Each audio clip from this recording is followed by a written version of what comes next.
मेरा बड़े भाई मारा गया मोरग नगरी में, मैं भाग कर चला गया जंगल में तो जीवित हूँ। साथ साथ एक मेरी बूढ़ी माँ नगर मोरग में होकर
नगर मोरग में है, जिनको मैं रात दिन सेवा करता हूँ। खैर ठीक है, जा रहा हूँ, अपने बंगला पर आराम करने जा रहा हूँ। कारण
की शर्त मेरे बंगला पर आई हो।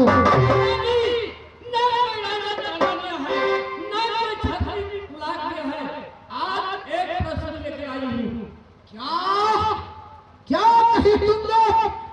भैया जी ये प्रश्न लेकर आई हूँ। बोलेगी बहन। भैया जी ये जितने सखी सहेली है ना, इन लोग की दिल में लगता है कि आप यहाँ से जाइए और बाहर फूला का गाना मोहब्बत से कोई फर्क नहीं। फिर से तुम दोबारा जुबान पे मोहब्बत का नाम नहीं लेना। ये समझो कि तुम्हारी बहन फूला मोहब्बत में मर गई।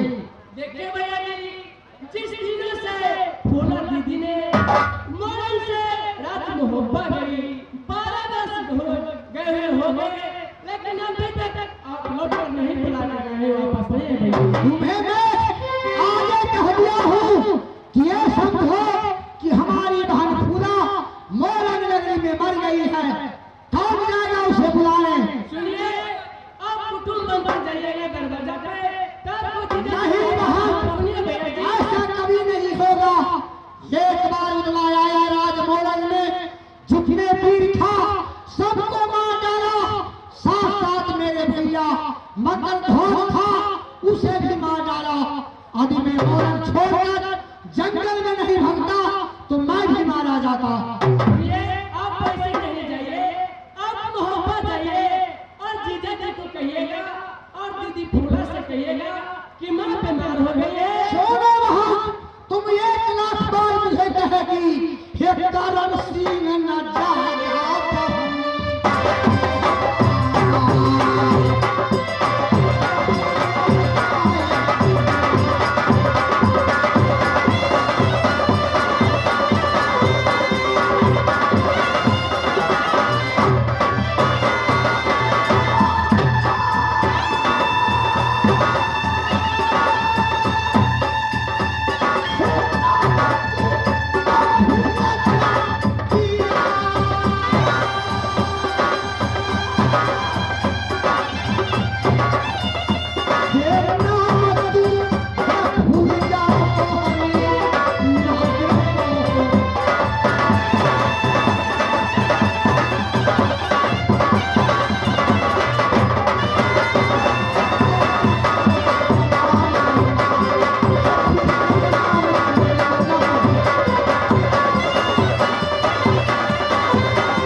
देखो बहन, तुम लोग कुछ कहोगी, जितने बार कहना है कहो, फिर भी मैं मोहब्बत नहीं जाऊंगा।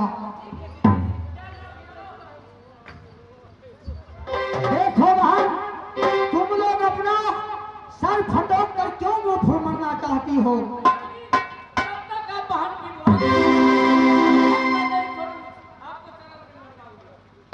देखो बहन, तुम लोग मरो मत। यदि तुम लोग नहीं मानेगी तो क्या करूंगा, मुझे मजबूरी जाना पड़ेगा। ठीक है बहन, तुम लोग जाओ अपने महल में, मैं यहाँ से मोहब्बत के लिए यात्रा कर रहा हूँ।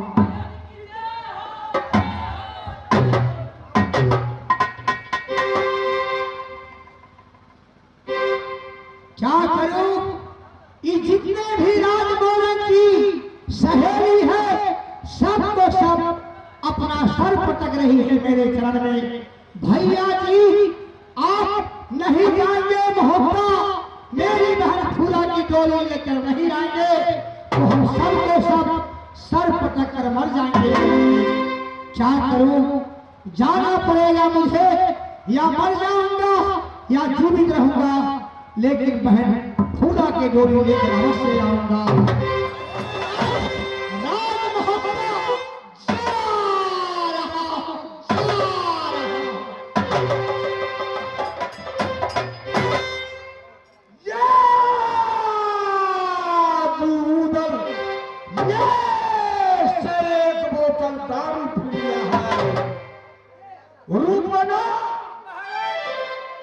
आज उधर बहुत नाशा खा लिया है।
उसे